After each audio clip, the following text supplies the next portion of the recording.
Hey everyone, it's Mark Hayward from the Absolute Business Mindset podcast and YouTube channel. Thank you very much for joining me today. Today we have an interview with Ken Rusk, who is an author, an entrepreneur, and a blue-collar advocate. This is something a little bit different, and I'm really excited to share this with you. So we talk about Ken's early life with a Marine father and how he was there trying to find odd jobs to be able to attain his dreams as a child. We talk about how the blue-collar skills have been lost in the education system, which is a huge shame. We talk about he's got this great story where he talks about he planned to buy a Porsche in 7 years, which he managed to do after going to each year to the showroom to be able to look at it and manifest it that he wanted to buy it. Ken talks about passionate about investing and really wonderfully, beautifully old-fashioned views of saving money and being able to reach those goals that you're trying to achieve. And he talks about business decisions and how he plans and how he goes about attaining his dreams and his goals. This is a really fascinating interview. I hope you enjoy it. If you are enjoying it, please do give it a thumbs up. Please do give it a like. Please do give it a share and add your comments down below. And equally, if you are still enjoying this and you're really getting some great value from my weekly releases, please do go and subscribe as well. It really does help the channel, and I really do appreciate it, all the things that you're doing for the channel. So thank you so much for your time and your effort. I really do appreciate it. And over to the podcast interview.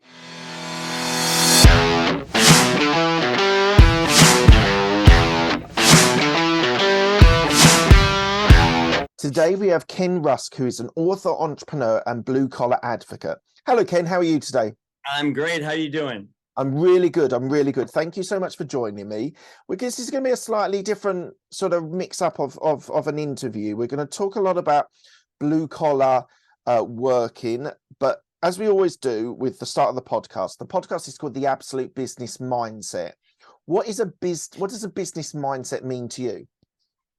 Well, for me, it means that when I look at my company, I think that I can't get what I want for myself, nor can my company get what it wants or needs until everybody within it gets what they want first. And I think that's really, really important that we let go of this ego, this boss thing, and really try to dig deep into what the people that are working with and around us want for themselves first. Because if they're winning in their own personal lives, your company's going to win big that way.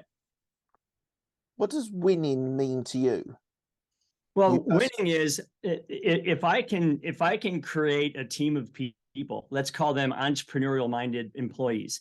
If I can create a team of those working around me, and I get to watch every one of them either anticipating or chasing or finding or obtaining something that they want for themselves in their personal lives. And if they look back at me and say, you know what, I can get what I want for myself with and through your company, and I can grow and progress in the world that I see my perfect nirvana, then that's what I want. And if I can build a team that does that, well, let them win first, and I'm always going to win second. How many of these entrepreneurial employees go off and run their own businesses after working with you for a while? You really can't be afraid of that. I mean, I started with 6 and I have 200 now. And I have to tell you, I have so many people that have been here 25, 30, 35 years.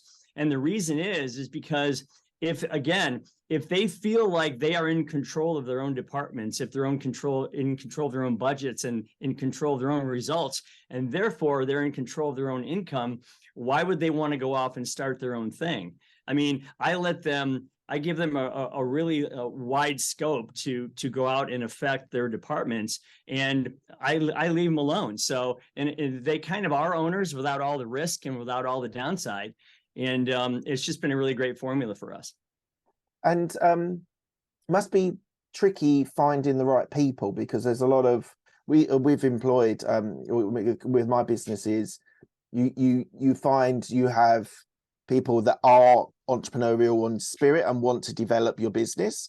Equally, we've got doers and people who are managers, and people that are the people that just want to do the doing side as well. How do what's your sort of structure? What's your sort of plan when you're employing or hiring people? Well, that's the best part. See, it used to be, Mark, that years ago, I mean, you could put an ad in the newspaper and the next day there'd be 15 people sitting in your foyer ready to work. Well, now that's changed. Now there's a lot of opportunity. There's a lot of competition for people. So when you find that person that comes into your office and you have this interview, I think the best way to do that is to just simply ask them, well, why are you here? And get beyond the typical, well, I'm here for Friday, or I'm here for this month, or I'm here to make my bills, or I'm here to get paid, or whatever. Get beyond those conversations and say, okay, well, now if you had an extra X amount of money laying around, what would you do with it? How would you benefit yourself? And what are you in this for? Like why are you working? You don't live to work. You work so that you can in fact live. And I want to know what the live part looks like, so you and I can get there together. Amazing. Thank you. Tell me one thing about your upbringing that reflects you as a person now. I had 4 brothers and we lived in a really small house. My dad was a Marine and he was pretty tough. And, we had to make our beds and we had to do everything perfectly. And that was fine. But I think the biggest thing was, if I wanted something beyond, shelter and food and basic clothing, if I wanted something, frivolous, like, I don't know, a baseball mitt or who knows, whatever it was, I had to kind of go after that and go find a way to get it. And so for me, there was a lot of, okay, so if I work this job, I can create this much money and I can own that thing that I'm after.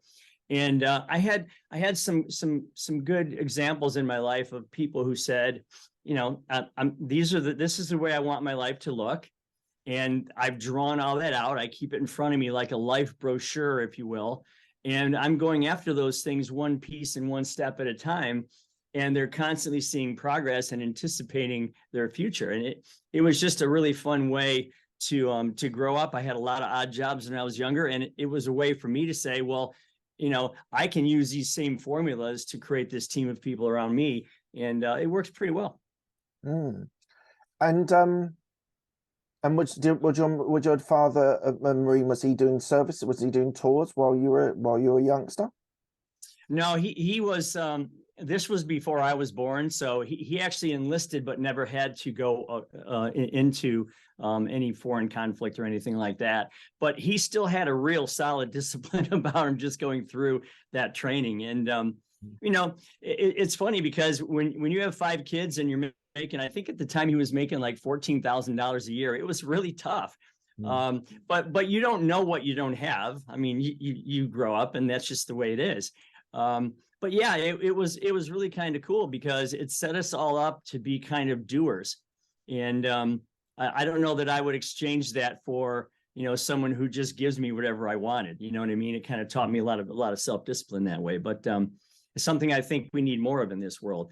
But yeah, I think finding an awesome mentor, and that can be a relative, or it could be someone that is in business or whatever. I think that's an important thing for young people to have. Absolutely.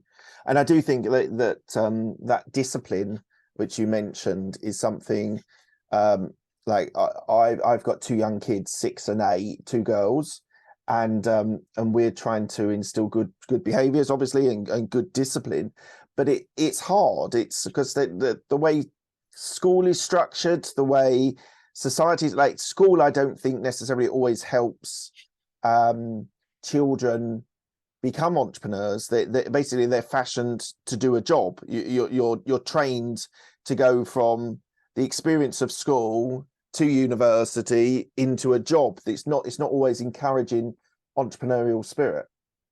Yeah, I feel bad for that, because when I grew up in high school, they had something called shop class.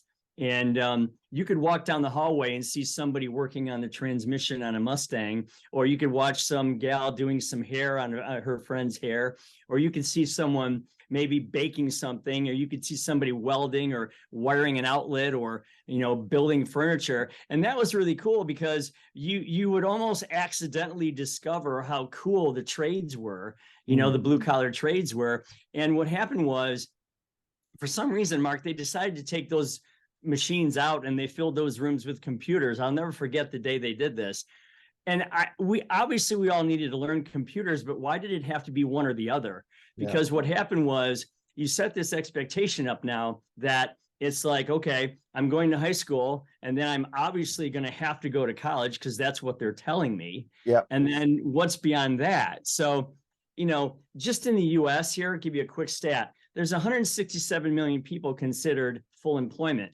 And yet to this moment, as we sit here right now, about 77 million of those people still work with their hands. And yet we're trying to shove all 167 million of our next generation into college.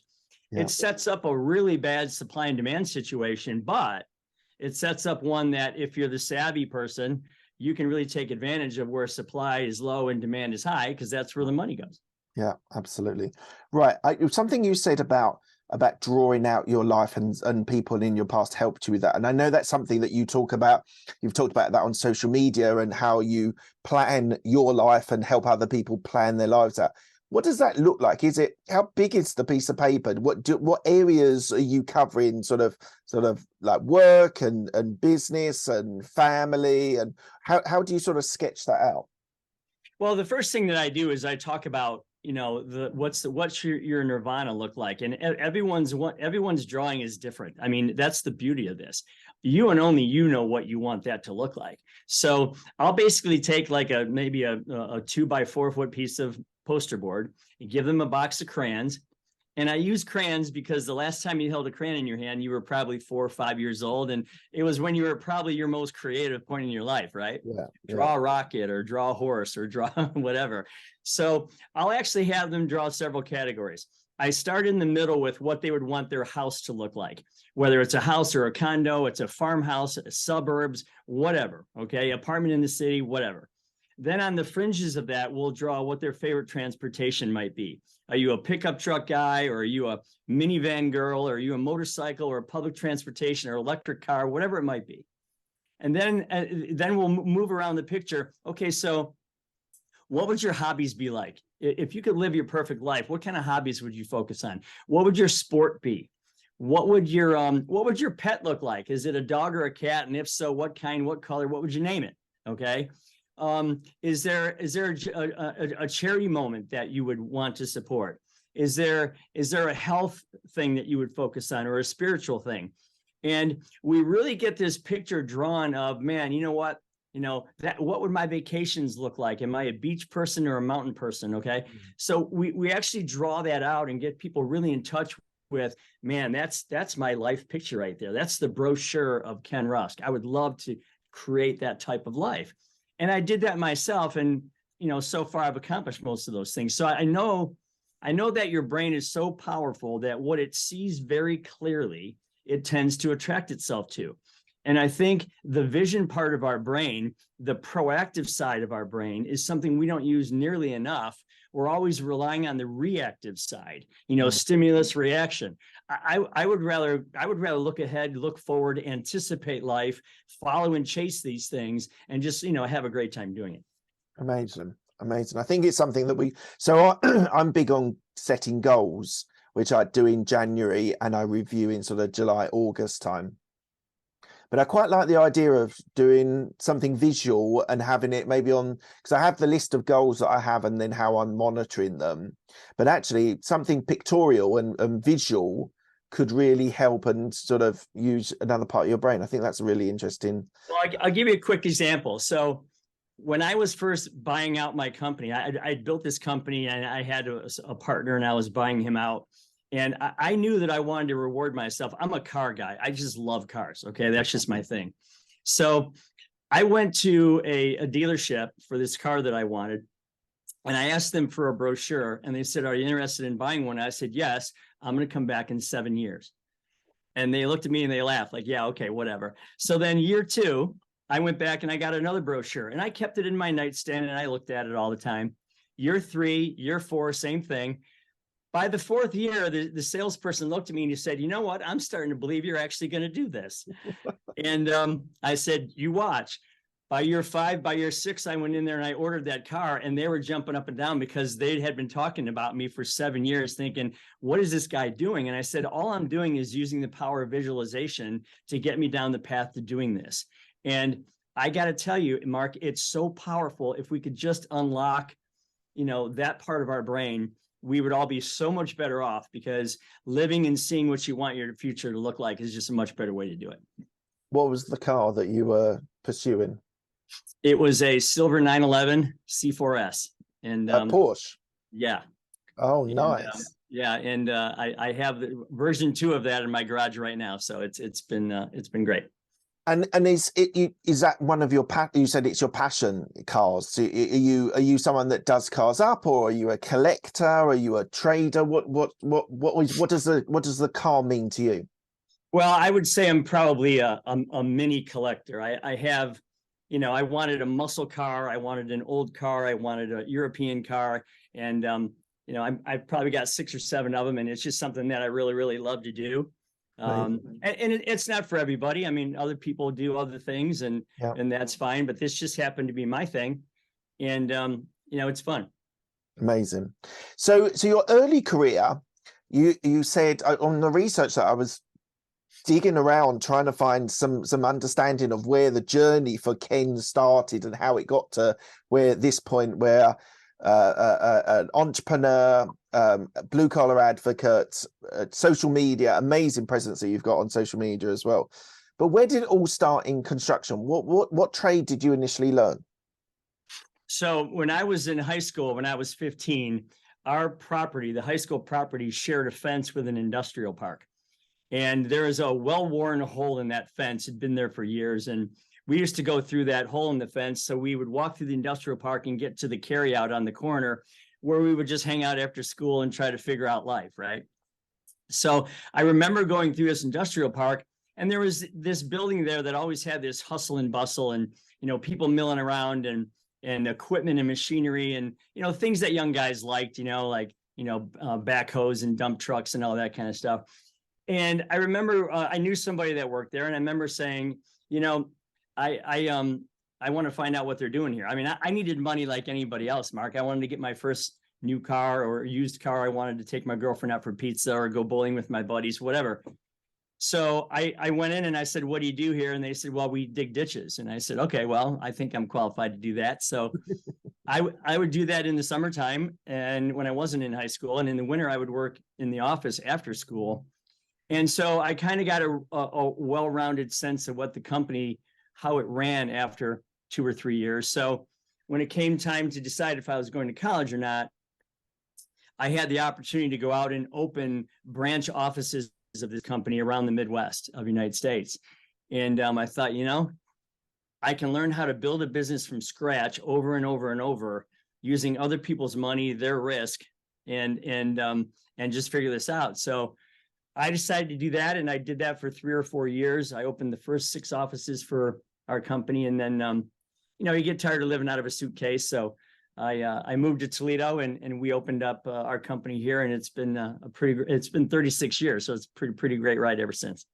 And it's still staying true to digging ditches, digging holes.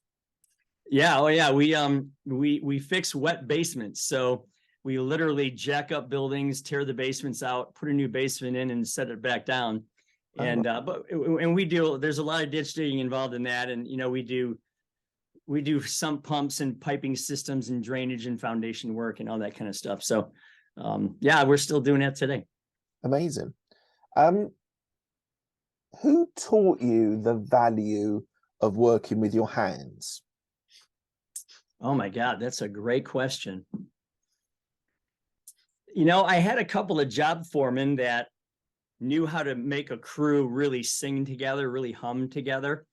I would say it was probably my first landscape job, because that created what I called a stand back moment that I'll never forget. And that is, we were working on these big houses, and these houses had big landscape budgets. So we would plant 50 pine trees and move big rock in and build ponds and waterfalls and stuff like that.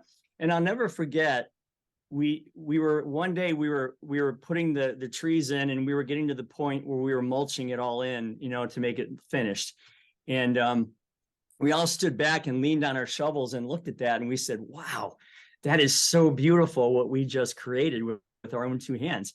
And that's why I call it the stand back moment, because I don't think you get that, in the 15th floor in some cubicle in some office building. I just don't think you do. And so, yeah, I'll never forget that, because I thought, I created that, I did that, which means I can do that anywhere. And there's value to that, and there's financial gain to that. So that kind of kicked it all off. It's really interesting speaking to you, Ken, because what I hear from you, which is sort of underlying everything that you're doing, it's being a creator. Yes, you've got your businesses. Yes, I understand that you do, but you talk very passionately about building something. Now, I spent 14 years in corporate in that booth, working on computers and software and selling and buying and all these things. And you did have you do a deal and you win a client, and that's a real sort of cliche, but a high five moment. It's like, yeah, well, we've done a good job there. We've now doubled revenue or whatever it is. But actually, there's actually a mindset shift that you've talked about throughout this conversation so far, about actually creating something and doing something. And we've talked about that, doing it with your hands, but it's actually a creation that I feel is a theme running through. Well, if you think about the earliest settlers or people, I mean, they had to do it all. They had to do everything. Okay, grow their food, build their house. They had to do all those kinds of things. And I just think there's something inherent about that in people. So I look at it this way: if I get to control my input, I can control my output. I can control the quality of that output. I can control the pace, the day, the scheduling of all that. I can control the quality of my work and the feedback I get from my customers. And ultimately, I can control my financial gain from all of that. Now, that's an enormous responsibility, because no one's standing behind you when you say something like that. But I don't think there's any other way to live than to be in total control of how you create your life. That's just the way I've always been. And I know that, there are some people that say, well, you know what? I kind of like the security of being in a large corporation with a bunch of people. And that's cool. I mean, everyone has their thing. I mean, my favorite color is blue. Someone else's favorite color might be red, and we're both right. So for me, it was all about, I constantly want to be able to build something, see something, create something, and then control my life because of that effort. So that's kind of how it's been. Amazing. Thank you. Tell me about your book, Blue Collar Cash. So as you can imagine, when you're hiring, when you have a staff of 200, you have to hire a lot of people, right? Especially since this is in some cases their first, second, or third job. So I found out, Mark, that I was having to become this involuntary life coach. Okay. I have no letters after my name. I never went to school. I never college, and I don't have a degree in psychology, none of that. But I did know how to create a vision for a future with people. So I found myself coaching a lot, and helping people with their first car, their first driver's license, maybe their first credit card, their first checking account, their first apartment, getting them started on their life, their 401k investments, whatever. And so the more I did that, the more this became successful, and the more I built people around me that were self-sustaining, which I think is the goal for any entrepreneur. And it's interesting, because the more I did it, even my wife said to me, she goes, you need to get the message of what you do beyond the four walls of your company. So I literally sat down and started writing about some of the things that I had done, some of the people that work here still today, and friends of mine that were entrepreneurs, and how they thought and how they moved forward. And, sooner or later, I had 80,000 words, and it was on 10 legal pads, and I was writing like a fiend. And it's funny, because I remember being on an airplane, and I'm writing, and the guy sitting next to me says, what are you doing? And I said, I think I'm writing a book. Okay. And he says, I know, but you're writing it. We have these things called computers now. And I said, yeah, I know, but I write 3 words. I have to erase 2 of them because I don't type very well. So I literally filled up 10 or 12 legal pads and then sent it off to an editor and got really lucky. Amazing. Amazing.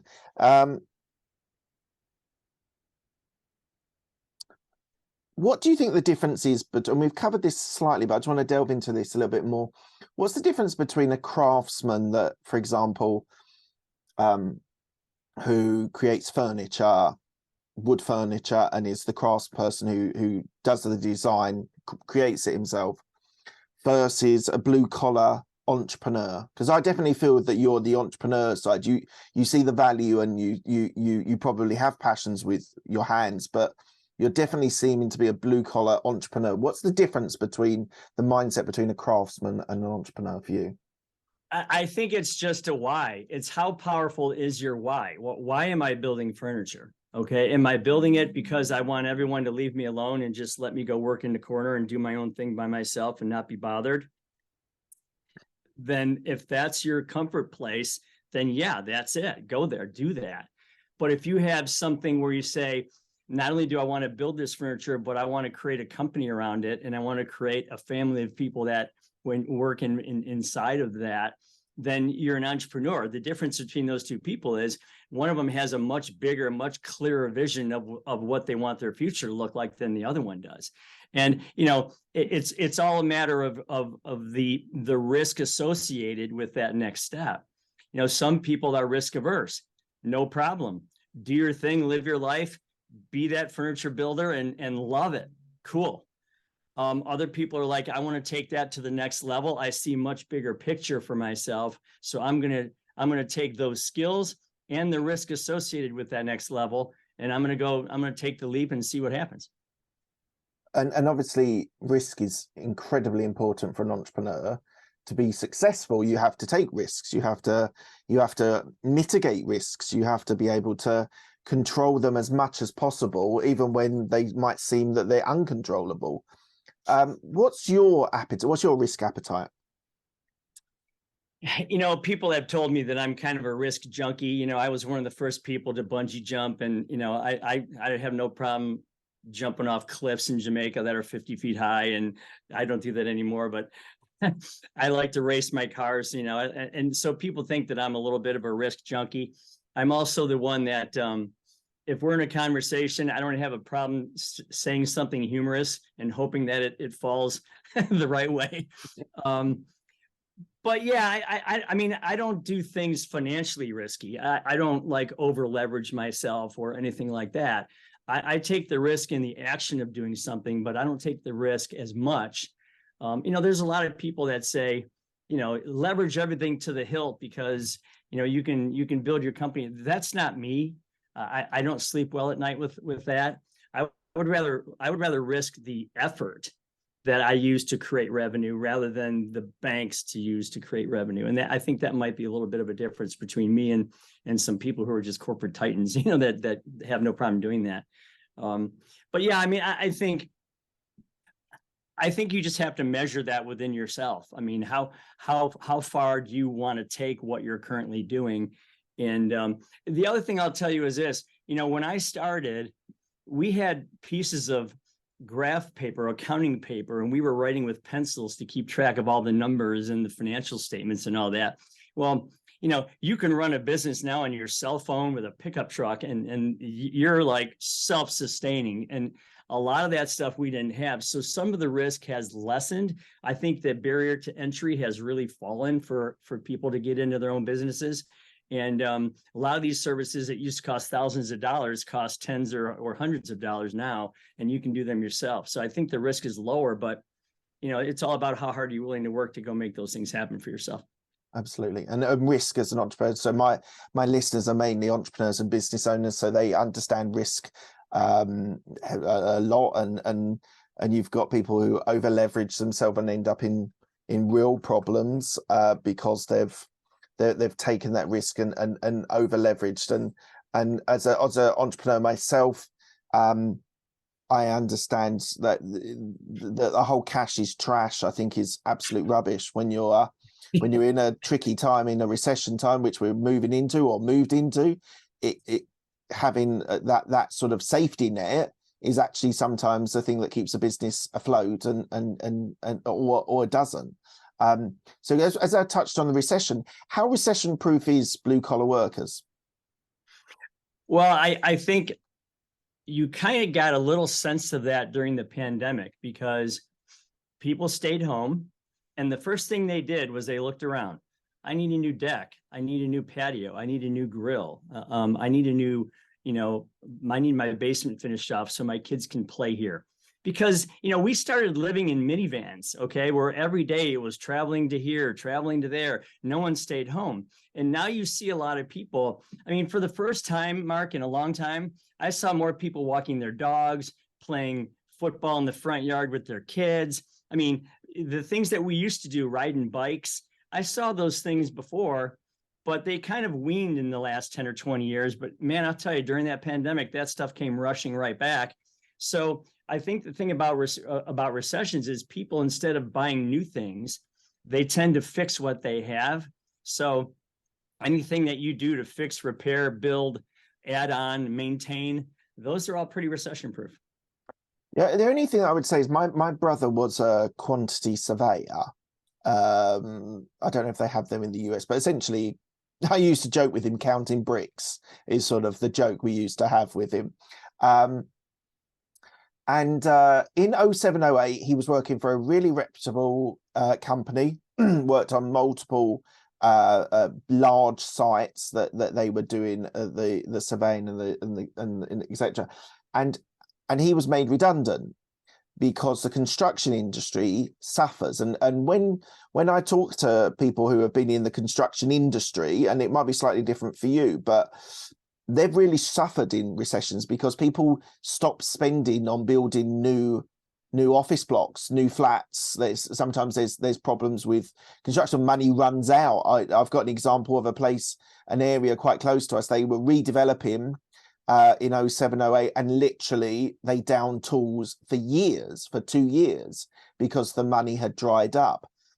How do you reconcile that? How do you mitigate that? How do you work towards beating those sorts of issues? Well, what I said before was, a lot of new building stops, but fixing, maintaining, and altering, right, and that kind of stuff, that stuff flourishes. So I think money just moves. I think money moves from exploration into new types of developments, and the demand shifts over to fixing what you have. So if you can swing a hammer, whether you're building a new wall or tearing out an old one and replacing it, it's the same swinging of the hammer. And I just think you need to be able to, there's a great book that was called Who Moved My Cheese? Yeah, love it. Yeah. And you're basically saying, okay, I used to go there to get my cheese. Now it's not there, so I have to go find it somewhere else. And I think this is a wonderful case of that, because every person that was in construction in our town, all of a sudden they went, instead of new construction, they went and started doing remodeling. Right. And they were so busy that you were waiting 6 months for these people to come to your house. So yeah, I think it's just a shift. I don't think it's an elimination as much as it is a shift. Now, if you're a surveyor, that's a pretty special type of scenario. And yeah, you're not going to get those huge acreage plots redone or fired up. But yeah, you just got to learn to move to where it is. Yeah, absolutely. And one of the things, another thing that seems to be a theme through what you're talking about today, and to loop back to something you mentioned earlier about people and about helping people and supporting people, your employees. Where do you think that fascination in people and thinking about what people's needs are and helping people came from? I've been on a lot of podcasts, and so far you've asked like a half a dozen really awesome questions. Oh, thank you.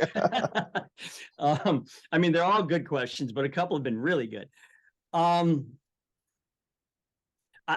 would say this. Okay, so I've always been somewhat of a pleaser. My father always said, do something. If you're going to do something, do it really, really right. Okay, to the point of, almost perfectionism. And so he would have me wax cars for his friends, and I would have to make sure the wax residue wasn't on where the hood met the fender and all that kind of stuff. So seeing other people enjoy the fruits of your labor was something that I always really liked to do. It was really great to have that. But I just have to tell you, there's something wholly empowering in helping someone who lives for Friday and doesn't see beyond their month, to get them to now become this self-directed, goal-oriented, self-managing, machine, where then they look at you and say, Ken, you taught me, I got it. Now get out of my way and let me go do it. There's just something amazingly rewarding about that. And I'm kind of addicted to it. So I want to do it over and over and over again. And, and at the same time, I recognize that I'm one person. I can't do it all. And I can tell you that if you think your business is at level X and you want to get it to Y, you have two choices. You can work twice as hard, or you can enlist the help of others. And for me, I thought, well, let's try something. I'm at level X. I want to go to level Z. Okay. I want to increase the company 50%. I'm going to get this group of people around me and I'm going to say, this is where we're at. This is where we'd like to go. And if we get there, I'm going to share a significant portion of that with you. Man, I'll tell you what, giving away something that you don't even have yet, what's wrong with that? So it was an amazing thing, because the company exploded, and it was fun to watch, because they all got to win and gain in their personal lives in the process. Amazing. You've talked about goals, and I mentioned I'm a big goal setter, and track it and monitor it and see where I'm going with that. You talk about sort of short, medium and long-term goals, and you talked about your vision board as well. How do you sit down with a new employee or someone that's new into your company and sort of sketch out those short, medium and long-term goals? And how long is a long-term goal? Well, the first thing that we do is in the hallway of our company, we have these huge glass boards. They're black glass and they're hung on the wall. And we have these neon colored markers that you can write on this board. And we show them that board the minute they walk in the door, before we even interview them. We show them that this is the culture that we have here. If you're not chasing something, you need to figure out how to anticipate something in your life, because we want you to win here. So that's one of the first things that we show them. And then the other thing is you got to make sure that you really put this into practice, because, the word goal is one of the most overused words in the English language, and people tend to dilute the meaning of that. So let's assume you have somebody that says, man, you know what? And I have this. I want to go see my cousin who lives in Scotland. Okay. Well, let's figure that out. How much is that going to cost you? Okay, it's going to cost me $3,000. Okay, when do you want to do this? Well, I want to do it when I save up the money. Okay, so what can you afford per week? I can save, $20 a week. Okay, $20 a week is $1,000 a year. In 3 years, you're going to Scotland. Let's put the date today. Let's put the start right now. Let's deduct that money out of your paycheck. And you will, for sure, in 3 years from today, be going to Scotland to see your cousin.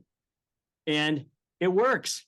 The thing about long-term goals is, I'm 58 years old, I think.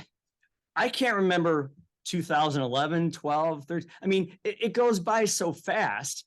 And we started doing this when we would do golf trips a long time ago, and it works. So you do it with your buddies, and the way that you anticipate something for 2 or 3 years is just awesome. I mean, because you're thinking about it, you're visualizing it, you're dreaming about it, and then you go and do this thing. So for us, a goal isn't just a word. It's an actionable, mechanical thing that's live and in play. And if it's not, then it's just a hope, a wish, or a dream, and we don't deal with those things. Okay, we deal with it's either in reality or it's not.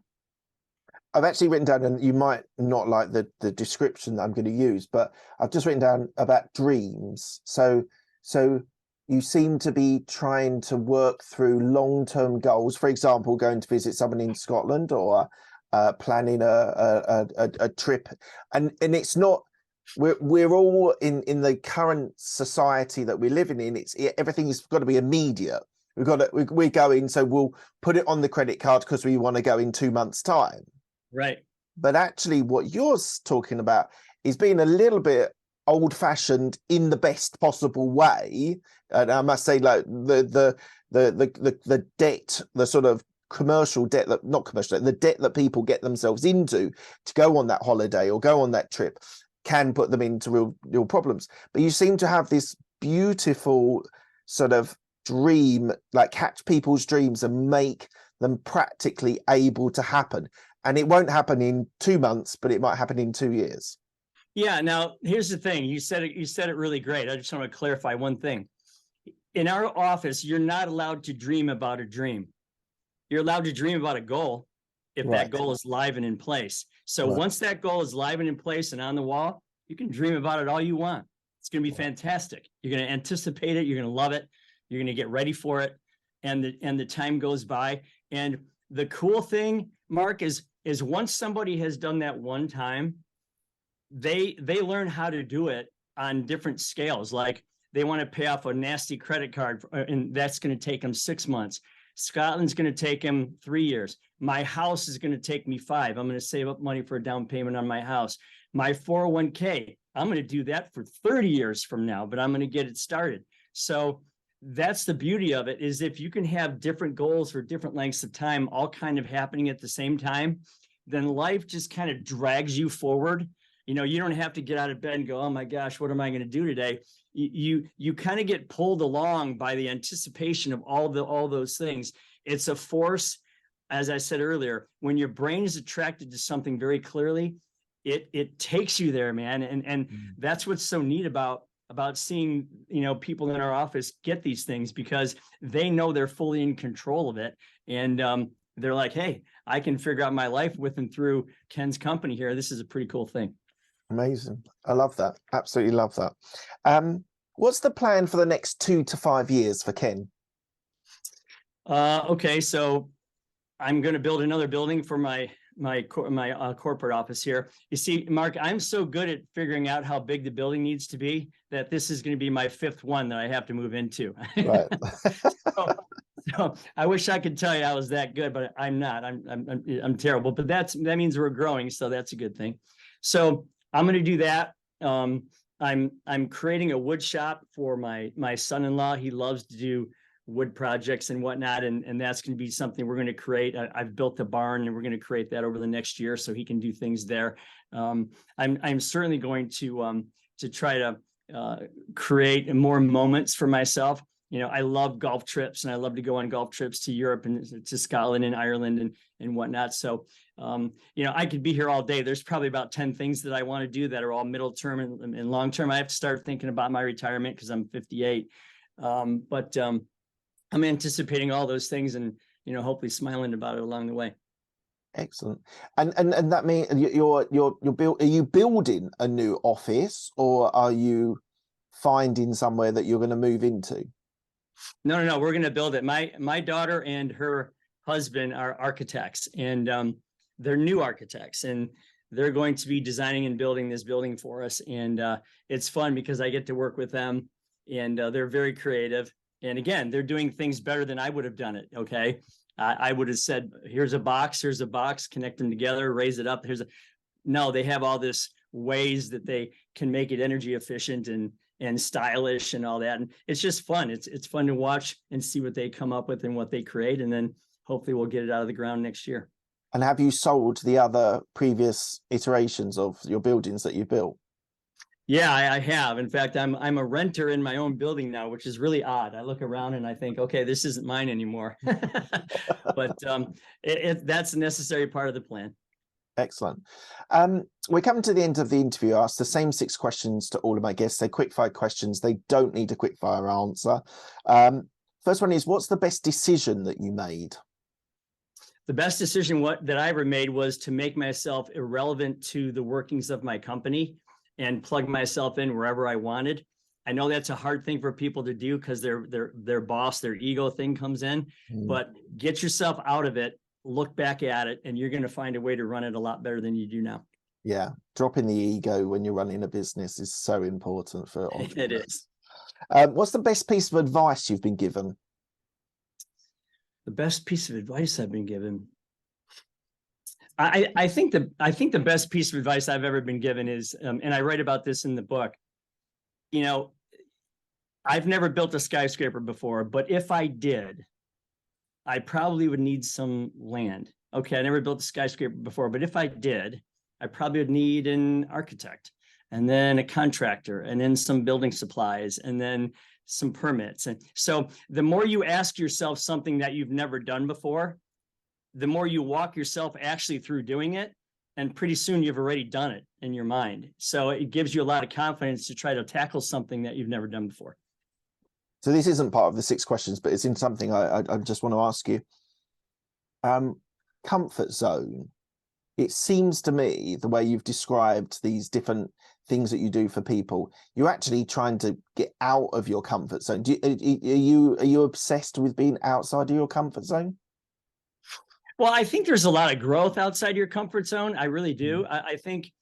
I think, again, there's that risk thing. I mean, it's really kind of easy to kind of cocoon yourself in and be a protectionist and kind of stay where you're at. But I don't think there's any growth in that. So that's why I try to push people to do things that they haven't done before, you know, in ways that I think would help them grow. And yeah, I think that's another great question. And it's part of the book, and comfort, peace, and freedom. I talk a lot about that in the book. So yeah, that's something that I enjoy doing, is kind of getting a little uncomfortable so that I can grow. Amazing. Who's helped you most in your career? Wow. I would say my first boss and my father, because they were alike in certain ways and they were very different in certain ways.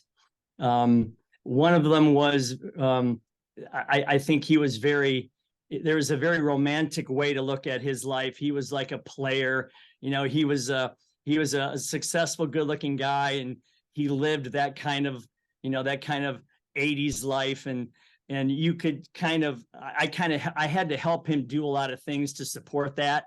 And so I was involved in a lot of really cool things, like, you know, like places and people and cars and boats and stuff like that. So I got to kind of immerse myself in that and figure out what I wanted and what I liked and didn't like. And then my father, who was, he was very tough, very strict, and he loved things just right. And so I kind of connected those two disciplines together. And he became very successful himself, but he turned right around and said, "Hey, I did this on my own. Now you got to go do it on your own." And I love him for that, because those disciplines really helped me to figure it all out. And again, this is not part of the question, but I'm just interested in what you said. Your transition from being the son to the father, how have you managed that as a father? Were you strict with them, or because the thing is, like, you were obviously successful when you run your own business. One of the things that I think a lot of people, entrepreneurs and business owners that came from nothing, I didn't really come from very much when I was born, but we're now at the stage where I've got kids and I want to teach them the value or my values that they can implement in their lives. How has that transition for you been from the child with a strict father into being a father yourself?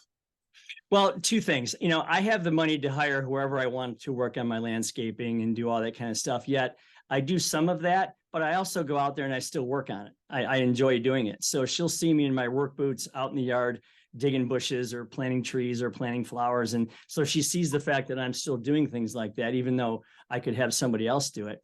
And I think the other thing is, I don't answer a lot of questions. I mean, if she asks me a question, I'll say, well, I don't know. What do you think?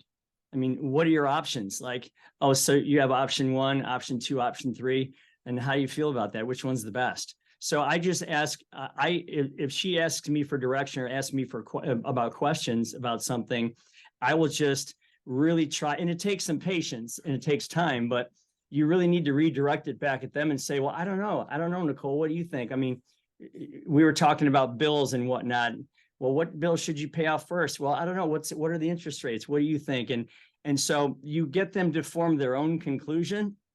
You get them to answer their own question. even though you might have helped guide them a little bit. Just don't be that, again, that, wow, I'm so great, I answered my daughter's question. Forget that. Let her come to her own conclusions, and she'll be much more independently minded that way. Amazing. Tell me about a regret that you've had. A regret that I've had.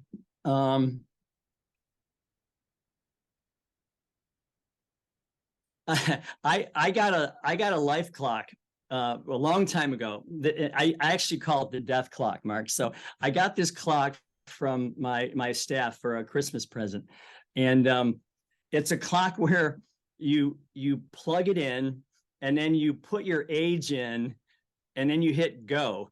And it starts with like 450,000 hours, minutes, and seconds, and it starts spinning them off backwards. So you can see your life disappearing in front of your very eyes. So at first I thought, well, this is really cool. And, I'm going to be this efficient person. So I just got really into being really efficient and doing things quickly. And for 2 or 3 weeks, I was like this madman of efficiency and all that. And after a while,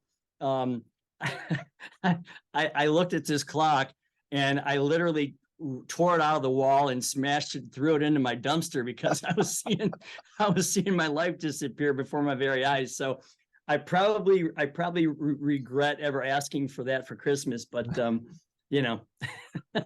funny story. What are you most proud of? I am most proud of my daughter. She came through a horrible disease, suffered for a long time, and Nancy and I were pretty scared about that for a while, but now she's good. She's been good for a long time, and that should be the case. She has overcome half blindness. She can only see out of one eye, and she can play golf, and she can do all these great things, and she's creative, and she's funny, and she's enthusiastic, and she